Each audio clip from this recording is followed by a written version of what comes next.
Assalamualaikum warahmatullahi ta'ala wabarakatuh. Bismillah, alhamdulillah, wa syukurulillah ala ni'matillah, wa la hawla wa la quwwata illa billah. Wassalatu wassalamu ala sayyidina rasulillah, sayyidina Muhammad ibn Abdillah, wa ala alihi wa ashabihi wa man tabi'a sunnatahu wa jama'atah min yaumina hadha ila yaumil ba'thi wan nahdah. Amma ba'du. Syukur kehadrat Allah Subhanahu wa taala, pada malam ni insya-Allah kita berkongsi lagi mutiara-mutiara nasihat yang terkandung di dalam kitab Syarah Nasaihul Ibad, karangan bagi Syekh Muhammad Nawawi bin Umar Al-Jawi Al-Bantani Al-Makki rahimahullahu ta'ala wa radiyallahu ta'ala anhu wa qaddasallahu sirrahu wa nafa'anallahu bihi wa bi'ulumihi fid daraini amin.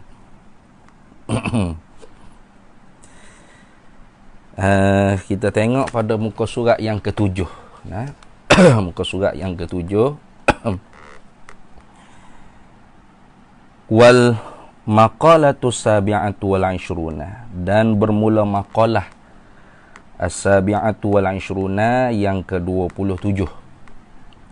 Qala syairu, telah berkata oleh seorang penyair, min bahril kamil majzuwi, daripada bahar kamil majzuwi. Ini mengaji kitab arud dan qafiyah lah, untuk mengetahui bahar-bahar dalam ilmu arud dan qafiyah. Syairnya berbunyi macam mana? Ya man bidunya khushtagal, qad gharrahu tulul amal, aw lam yazal fi ghaflatin hatta dana minhul ajal. Al mautu ya'ti baghtatan wal qabru sundukul amal. Isbir ala ahwaliha, la mauta illa bil ajal. Sangat bagus. Makna syair ini sangat-sangat menakjubkan. Sangat-sangat memberi nasihat yang berguna untuk kita manusia, sesuai dengan hadis Nabi sallallahu alaihi wasallam, kun fid dunya ka'annaka gharib aw abiri sabil. Hendaklah kamu itu hidup di dunia ka'annaka gharib, seolah-olah orang yang asing, orang yang dagang. Aw abiri sabil, atau yang menjalani satu jalan. Artinya tidak kita merasakan bahawasanya dunia ni tempat kita hidup untuk selama-lamanya. Tidak. Bahkan tempat kita menunaikan amanah kita yang telah kita meteraikan perjanjian kita dengan Allah Subhanahu wa taala di alam arwah dahulu. Baik. Apa terjemahannya daripada kalam penyair tadi? Ya man bidunya hushtagal, wahai mereka dengan dunianya bersibuk-sibuk. Kita bersibuk dengan dunia. Artinya orang yang mengejar dunia tidak semata-mata zahir tubuh badan, bahkan dimasukkan dunia itu di dalam hatinya. Islam tidak menyuruh kita meninggalkan dunia, tidak. Tetapi tarkud dunia anil qalb, meninggalkan dunia itu daripada hati. Tapi memilih dunia itu dengan tangan kita. Maka kerana itulah bukan Islam tu nak menjadikan umatnya mundur, tenggelam, hanyut. Tidak. Kalau kita tengok Nabi SAW membina ummah dan negara yang disebutkan Madinatul Munawwarah, negara moden, negara maju, yang cemerlang, yang bersinar-sinar, yang bergemerlapan. Artinya Nabi SAW mempunyai wawasan dalam membina ummah, dalam membina manusia. Itu mesti memajukan pengetahuan, dan pembangunan ekonomi, zahir dan jasmani. Jasmani, zahir, dan rohani, batin. Itu maksud. Sayangnya kita umat Islam sekarang ni ketinggalan. Seperti contohnya menara yang terbaru, menara yang dibuat di Malaysia ni, iaitu Menara Merdeka. Itu bukan anak watan yang menjadi orang nombor satunya, tidak. Tapi mesti diambil daripada orang-orang yang luar.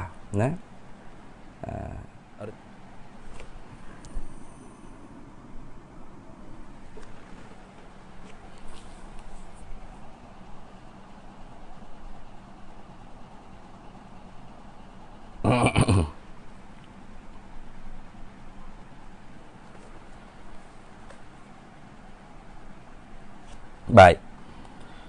Sambungan tadi. Artinya kita umat Islam ni umat yang ketinggalan di dalam hadarah, kemajuan, pembangunan, welfare dan sebagainya. Ini kemunduran umat Islam hasil daripada salah berfikir. Bukanlah Islam tu menolak dunia daripada tangan, tetapi mengajar umatnya supaya dunia tu dibuang daripada hati sanubarinya. Baik. Kita sambung tadi, Yaman bidunya hushtagal. Wahai mereka dengan dunianya bersibuk-sibuk. Qad gharrahu tulul amal. Qad gharrahu tulul amal. Sungguhnya telah tertipulah ia man tadi tu, tulul amal, oleh panjang angan-angan. Jadi penyair ni mengatakan orang yang bersibuk-sibuk hatinya dengan dunia, qad gharrahu tulul amal, sesungguhnya tertipulah ia oleh panjang angan-angan. Kerana apabila kita bersibuk dunia di dalam hati kita, kita merancang, esok nak buat itu, lusa nak buat ini, tulak nak buat itu, minggu depan nak buat ini lagi, nak buat macam-macam benda yang kita nak buat. Akhirnya kita tu menjadi seorang yang panjang angan-angan. Aw lam yazal fi ghaflatin, atau senantiasa di dalam kelalaian. Ghaflah sini makna kelalaian dengan Allah Subhanahu wa taala. Barangkalinya kelalaian dengan Allah tu banyak. Kelalaian dengan perintah Allah. Setengah-setengah kita ada yang mengejar dunia, bersibuk dengan kemewahan dunia sehingga terlupa kewajipan mengerjakan perintah Allah Subhanahu wa taala, sampai sembahyang 5 waktu pun tidak, ataupun sembahyang 5 waktu tapi tidak cukup, ataupun pelbagai lagi lah. Nanti nak masuk bulan Ramadan ni pula, jadi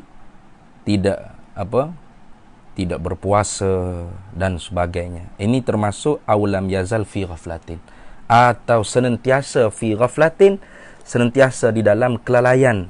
Kelalaian dengan Allah artinya kelalaian dengan perintah Allah, lalai dengan perintah Allah Subhanahu wa taala.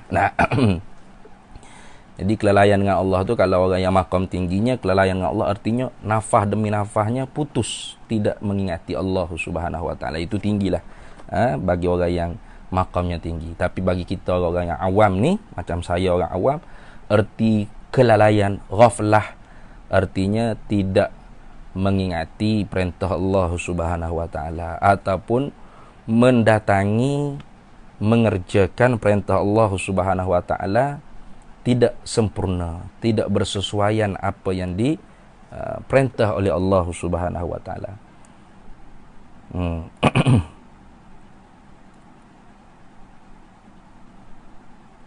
Hatta dana minhul ajal, sehingga terhinalah daripadanya oleh tempohan masa. Jadi hidupnya sentiasa di dalam kehinaan. Karena dunia itu benda yang paling hina. Bukan paling hina, artinya orang yang mengejari dunia itu orang yang paling hina daripada segala binatang yang hina. Itu disebut dalam kitab Ta'limul Muta'alim. Hiya dunya aqallu minal qalili. Bermula ia dunia itu aqallu minal qalili, benda yang paling sedikit daripada benda yang paling sedikit. Paling kecil sekali. Tapi yang sedikit itulah manusia mabuk, manusia berlomba-lomba untuk mendapatkannya. Wa ashiquha adhallu minaz zalili, dan orang yang asyik dengan dunia itu ialah orang yang terlebih hina daripada binatang yang hina. Al-mautu, bermula mati itu, ya'ti baghtatan, datanglah ia hal keadaan tiba-tiba. Tidak ada seorang pun boleh menyangka bahawasanya bila dia nak mati, tidak boleh. Kita duk takut dengan virus corona menyebabkan kematian, angka semakin meningkat. Hari ni mati seorang, kemarin mati 4 orang. Kalau tidak corona pun pasti kita akan mati. Karena mati itu pasti. Corona tu hanya sabab musabab saja. Bahkan ada yang kena virus corona, alhamdulillah banyak yang sihat. Beratus juga yang sihat pada hari ini. Berapa ratus orang dah yang sihat daripada virus corona tersebut. Jadi jangan kita takut virus corona tu sehingga kita lupa bahawasanya yang mati itu pasti untuk kita. Walau tanpa virus corona pun pasti kita akan mati. Itu. Dan mati itu dia datang tiba-tiba. Al-mautu ya'ti baghtatan. Bermula mati itu datangnya ia dengan hal keadaan tiba-tiba. Mengejut. Tidak disengka-sengka. Kemarin sehat-sehat, meninggal dunia dah hari ni. Inna lillahi wa inna ilaihi raji'un. Dan mati itulah hakikat bagi kehidupan kita manusia. Kenapa? Itu kembali kita ila Rafiqil A'la, kembali kepada Allah Subhanahu wa taala. Baik. Wal qabru sundukul amal, dan bermula kubur itu sundukul amal. Apa sunduk ni? Macam peti lah. Peti amalan. Artinya yang kita bawa masuk ke dalam kubur tu hanyalah amalan kita. Isteri kita tidak bawa masuk. Anak bini kita, ibu bapa kita, sahabat handai penyokong kita, semua kita tidak bawa masuk dalam kubur sekali. Yang masuk dalam kubur mengikuti kita hanyalah amalan kita, sama ada baik ataupun buruk. Maka kerana itulah kata Sayyidina Abu Bakar As-Siddiq radhiyallahu taala anhu, man dakhalal qabra bila zadin faka'annama raqibal bahra bila safinatin. Barang siapa yang masuk ke kubur, artinya mati, meninggal dunia, masuk ke dalam lubang kubur bila zadin, tanpa membawa amal, tanpa membawa bekalan. Zadin artinya bekalan. Bekalan di sini amal lah. Amal yang baik lah maksudnya. Iaitu taqwallah. Wa tazawwadu fa inna khairaz zadit taqwa wattaquni ya ulil albab. Berbekallah oleh kamu, dan sebaik-baik bekalan itu ialah takwa kepada Allah Subhanahu wa taala. Faka'annama raqibal bahra bila safinatin, maka katanya Sayyidina Abu Bakar As-Siddiq radhiyallahu taala anhu, seolah-olahnya orang tersebut seperti menyeberangi lautan tanpa menaiki sampan, tanpa menaiki perahu, tanpa menaiki kapal. Artinya tenggelamlah ia dalam kedalaman umkil bahri ataupun ittisa'il bahri, kedalamannya laut dan keluasannya laut. Begitulah orang yang meninggal dunia tidak membawa bekalan amal, artinya tenggelamlah dia di dalam seksaan di alam barzakh. Itu maksud wal qabru sundukul amal, bermula kubur itu ialah peti amal. Artinya kita meninggal dunia tidak membawa sedikit pun habuan daripada dunia yang telah kita cari, melainkan kain kapan. Itu saja. Maka kerana itulah dalam talqin itu disebutkan al-mautu haq. Kematian itu sebenar. Dan soal nakir dalam kubur itu hak, sebenar. Azab kubur sebenar, nikmat kubur sebenar. Tapi yang sebenar ini tidak akan kita rasai kebenarannya kalau hati kita penuh dengan noda-noda dosa, titik-titik hitam, dukhan hakikat daripada dosa-dosa yang kita kerjakan dengan tubuh badan dan hati kita. Baik. Isbir ala ahwaliha. Kata lagi penyair ini, isbir, sabarlah olehmu, ala ahwaliha, di atas ranjau-ranjaunya dunia ini.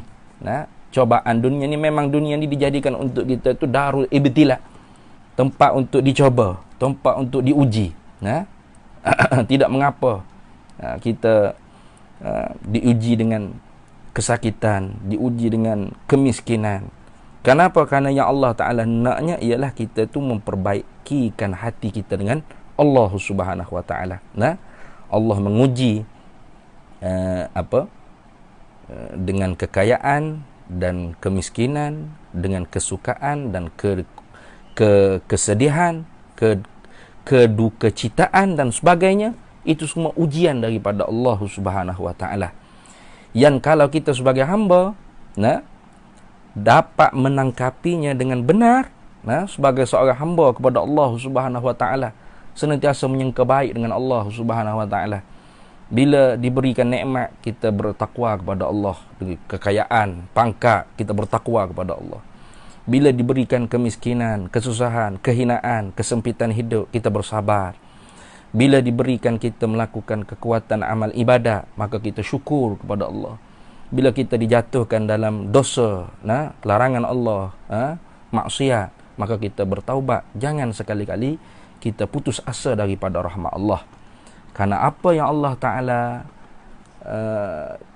jadikan setiap hamba ini untuk diuji. Baik. Maka kerana itu, isbir, kata penyair, sabar olehmu ala ahwaliha ay ad-dunya. Sabar olehmu kerana di atas ranjaunya keduniaan ini.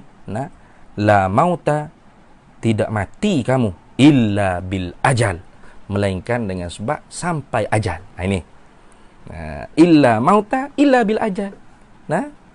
Tidak mati kita melainkan dengan sebab ajal. Jadi seseorang yang mati kerana coronavirus dan sebagainya, itu asbab musabab yang tidak memberi bekas. Ini mesti kita kembali balik kepada akidah ahli sunnah wal jamaah kita.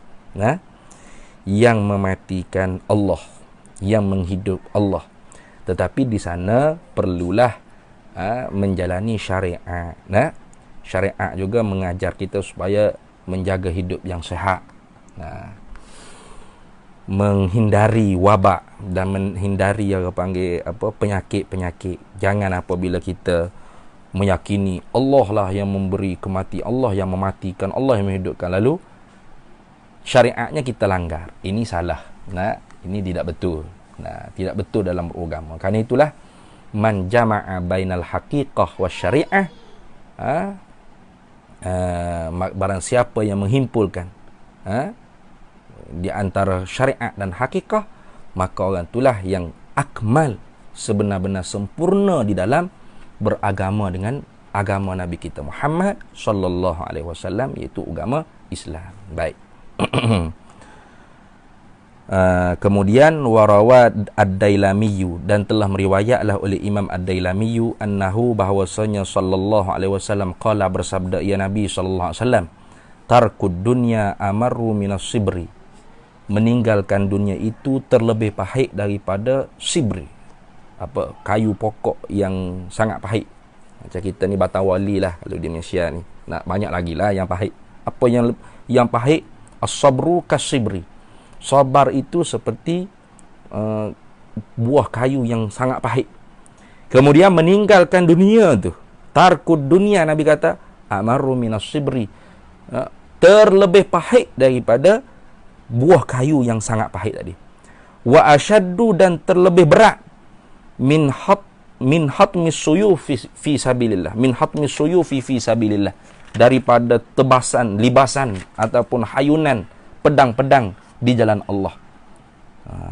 Jadi menghayungkan pedang di jalan Allah seperti para sahabat dulu, mempertahankan agama, mempertahankan negara, mempertahankan bangsa, mempertahankan agama, mempertahankan Madinatul Munawwarah dan penduduknya daripada serangan kaum musyrikin dengan mengangkat pedang, melibah pedang, meninggalkan dunia daripada hati. Tarkud dunia tu asyaddu, terlebih berat, min hatmis suyufi fi sabilillahi, daripada hayunan, libasan, pedang-pedang di jalan Allah Subhanahu wa ta'ala. Artinya meninggalkan dunia itu lebih berat daripada menyertai peperangan menyertai peperangan melawan musuh-musuh yang mahu menghancurkan agama, bangsa dan negara.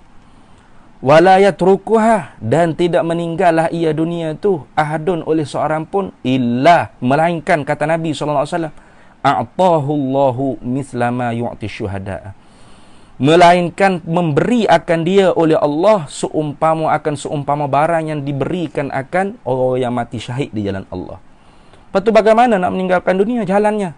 Lalu Nabi SAW menyebutkan, wa tarkuha, dan bermula meninggalkan ia dunia tu, salah satu caranya qillatul akli, sedikitkan makan, wasyaba'i, dan sedikitkan kenyang, wa bughdus sana'i minan nasi, dan benci pujian daripada manusia. Ini yang susah.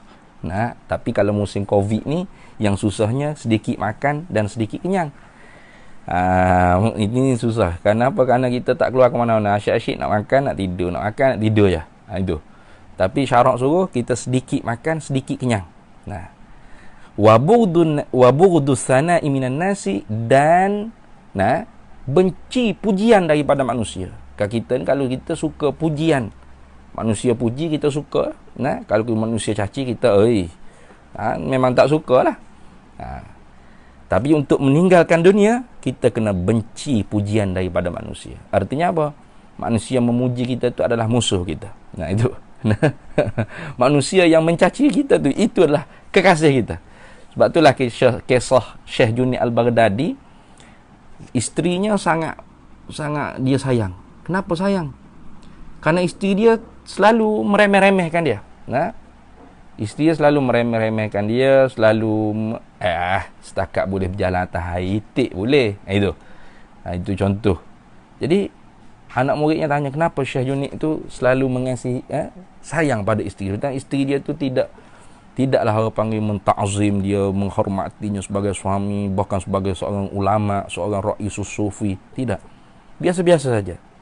Maka jawab oleh Syekh Junid Al-Baghdadi, kerana isterinya inilah yang menyelamatkan sifat hatinya daripada ujub, riak, sum'ah, takabur dan sebagainya. Habis itu. Kenapa Nabi kata fa'innahu, kerana bahawasanya man ahabbas sana'a minan nasi, barang siapa yang cinta akan pujian daripada manusia, ahabbad dunya wa na'imuha, pada makna mencintai dunia dan segala nikmat-nikmatnya dunia. Wa man arada, dan barang siapa yang menghendaki, sarrahun na'imu kullan na'imi, mengembiralah akan dia oleh nikmat tiap-tiap daripada bagai nikmat, falyada'id dunya, maka wajiblah ia meninggalkan dunia, ai fil qalb wasana minan nasi, dan meninggalkan akan pujian daripada manusia. Jadi dengan syair dan hadis Nabi SAW yang kita baca pada malam ni, mudah-mudahan memberikan satu pengajaran kepada kita bahawasanya dunia yang kita duduk ni hanya sementara, dan perbanyaklah mengingati sesuatu yang memutuskan kelazatan daripada segala kelazatan, iaitu kematian. Bukan hanya memikirkan mati, tetapi memikirkan mati sehingga kita berbangkit, mengerjakan bekalan untuk kita meninggalkan dunia ini. Itu bekalannya, itu at-taqwallah, imtithalu awamir wajtinabun nawahi, mengerjakan apa yang disuruh, diperintah oleh Allah, dan meninggalkan apa yang dilarang oleh Allah Subhanahu wa taala. Baik. Jadi saya rasa cukuplah pada malam ni sedikit daripada nasihat yang kita dengar daripada kitab Syarah Nasaihul Ibad. Mudah-mudahan bermanfaat untuk saya sendiri dan kepada siapa yang menonton video ini. Mudah-mudahan kita semua dirahmati oleh Allah Subhanahu wa taala. Sekian dulu daripada saya, kurang lebihnya wallahul muwafiq ila aqwamit thariq. Wassalamualaikum warahmatullahi taala wabarakatuh.